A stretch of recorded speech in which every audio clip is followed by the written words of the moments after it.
Qu'est-ce que l'artémisia? Autrement dit scientifiquement, Artemisia annua. Cette plante qui crée de grands problèmes entre l'Organisation mondiale de santé et certains chercheurs africains.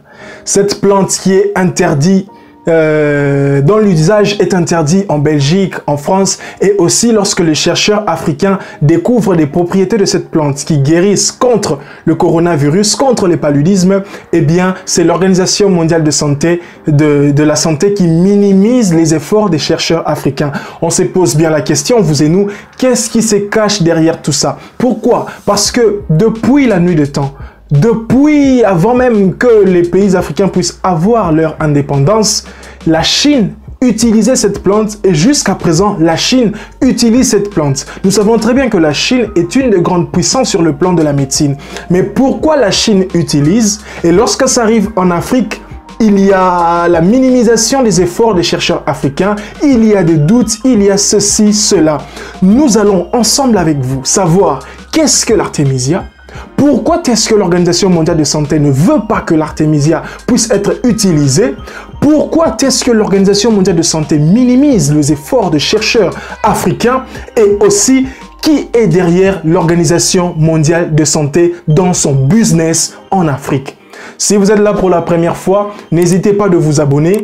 Cliquez surtout sur la cloche de notification. Lorsque vous cliquez, il y a 3 options. Choisissez l'option toutes en dessus pour savoir, pour être au courant de tout ce que nous publions comme vidéo en temps réel.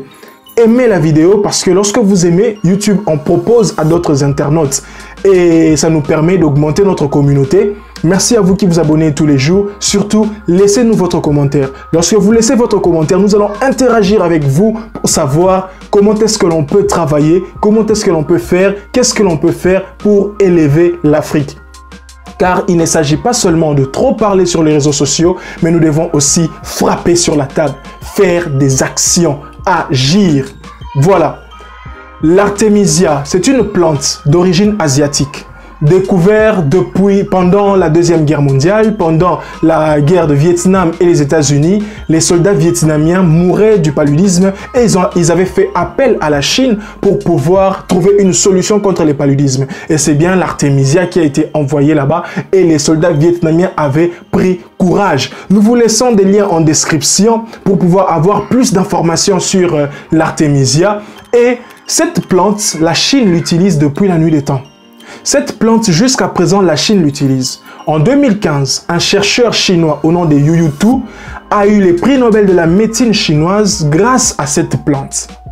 Et arrivé en Afrique, lorsque les chercheurs africains découvrent les propriétés de cette plante, lorsque les chercheurs africains annoncent au monde entier que cette plante que vous voyez en tisane, en poudre ou je ne sais quoi, guérit contre les paludismes, guérit contre le coronavirus, eh bien c'est l'OMS qui publie des choses en disant non, ce n'est pas vrai, non, attention, non, quand même des retenues, non, un peu de réserve. Mais on se pose bien la question, pendant qu'il y a de morts et des morts en Occident et que l'Afrique n'a que 0,6 ou 7% de morts de Covid-19 dans l'ensemble, dans tout le monde entier, pourquoi ne pas croire aux professionnels médicaux de l'Afrique? Pourquoi ne pas croire aux exploits que font les enfants africains? On se pose bien la question, qu'est-ce qui se cache derrière tout ça? Nous avons le docteur congolais au nom de Jérôme Munyangi qui a déjà découvert les propriétés de l'artémisia qui guérissait contre les paludismes, qui éradiquait le paludisme. Il a subi des menaces et des menaces, mais il n'était pas fatigué, il ne s'était pas arrêté, il avait continué. Et d'ailleurs, je vous informe que derrière l'exploit de Covid organique du Madagascar, le docteur congolais Jérôme Munyangi est derrière parce qu'en Afrique en ce moment, c'est lui qui détient les propriétés au fait de l'artémisia qui guérit contre les paludismes et contre les coronavirus. Il est le chercheur qui l'a annoncé publiquement, tandis que les autres aussi sont là, ils font des recherches, mais un peu en cachette parce que tout le monde a peur. Mais on se demande, on aura peur de qui? Pourquoi nos dirigeants africains attendent toujours la parole venant de l'Occident? Pourquoi nos dirigeants africains ont toujours besoin de la vie de l'Occident? Pour quelle raison? Pour quelle raison? N'est-ce pas que nous avons déjà eu notre indépendance?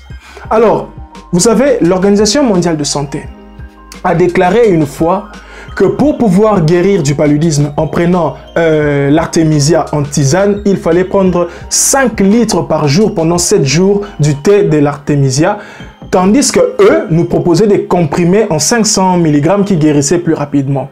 En fait, en bref, ce que fait l'OMS, c'est toujours nous proposer des choses telles que des comprimés, des vaccins. Ce n'est que ça qui fait. Mais qu'est-ce que l'on a constaté? On a constaté que depuis que l'OMS est là, depuis que l'OMS nous propose tout ce qu'il a nous proposé, les maladies en Afrique ne finissent jamais. Eh bien, il y a des articles qui parlent des grandes catastrophes créées par des big pharma.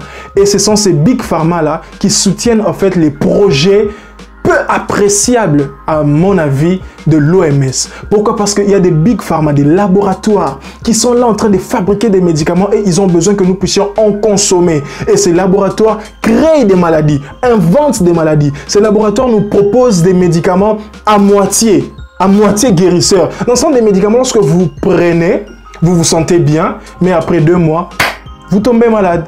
Tandis que nos chercheurs, nos papas, nos mamans, nos frères, ceux qui sont de la médecine africaine et même la médecine traditionnelle africaine, nous ont toujours proposé des solutions qui suppriment les maladies dans nos corps.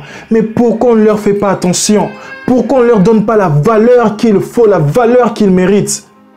Vous savez, vous devez être au courant que l'Organisation mondiale de santé, à mon humble avis, reçoit de l'argent, reçoit des dons, des bénéfices, est soutenu par des grands laboratoires américains, européens, qui sont là, asiatiques, pakistanais, libanais, indiens, qui sont là pour faire du business en Afrique sans pour autant nous apporter la solution, sans pour autant que nous puissions être guéris de n'importe quel médicament. En tout cas, la part revient à tous les Africains. La part nous revient. Pourquoi? Parce que c'est à nous de développer notre terre. C'est à nous de pouvoir mettre des projets de santé sur terre. Vous savez, quand on parle de l'entrepreneuriat, quand on parle du business, ce n'est pas seulement créer une page Facebook, créer une chaîne YouTube, écrire un livre. Non! Quand on parle de l'entrepreneuriat, vous pouvez même entreprendre dans le domaine de la santé. Tous les secteurs peuvent permettre à ce que nous puissions mettre en place des projets entrepreneuriaux. Je vous appelle encore à soutenir la cagnotte de la chaîne Investir au pays qui a un projet d'installer une usine de fabrication des produits médicaux localement en Afrique. C'est de ça que nous avons besoin. Nous avons besoin d'augmenter, de développer notre médecine. Nous avons besoin de féliciter, d'encourager nos médecins, nos chercheurs avec leurs solutions. Nous avons besoin de crier partout sur les réseaux sociaux que l'Afrique a tout et ne manque de rien. Nous avons compris le jeu de l'OMS, nous n'allons pas nous laisser faire parce que lorsque nous sommes distraits en ce moment, l'OMS est en train de coopérer avec des médecins, avec des gouvernements pour pouvoir nous faire accepter les vaccins. Le vaccin, en fait, à mon avis, ça peut être le vaccin qui va nous guérir, ça peut être un vaccin guérisseur, ça peut être un vaccin bien fait. Mais seulement le problème est que c'est un vaccin bien fait, mais pour leur business. C'est-à-dire que lorsqu'ils vont nous les vendre, ça sera cher, on doit l'acheter et eux vont faire entrer de l'argent chez eux. Tandis que lorsque l'on fait nos propres recherches à nous, ça va faire entrer de l'argent dans nos économies, l'économie de nos pays africains. Ça va permettre à ce que nos chercheurs soient élevés, se sentent fiers de leurs études, de leurs recherches et aussi ça va permettre à ce que l'homme africain se sente à sa place dans le monde entier. Nous sommes fatigués de recevoir des solutions venant d'ailleurs. OMS, Big Pharma. Dans les Big Pharma, vous avez les GSK, les Pfizer. Ils sont nombreux là dans les Big Pharma. Vous avez de l'autre côté l'Afrique et l'artémisia qui pleurent. Mais si l'Asie utilise l'artémisia, pourquoi pas l'Afrique? Les dirigeants africains, prenez courage. Il faut dire non. Et nous, les enfants d'Afrique, investissons dans des projets qui protégeront nos vies. Car jamais, jamais depuis la nuit de temps, l'OMS nous a proposé quelque chose qui pouvait nous guérir totalement. Soutenons nos chercheurs, parlons-en et surtout partagez massivement cette vidéo et abonnez-vous sur Congo Étoile TV. Nous vous remercions. On parle prochainement des 3 noms en ce moment qui dérangent l'OMS et ce sont les noms africains. Ciao!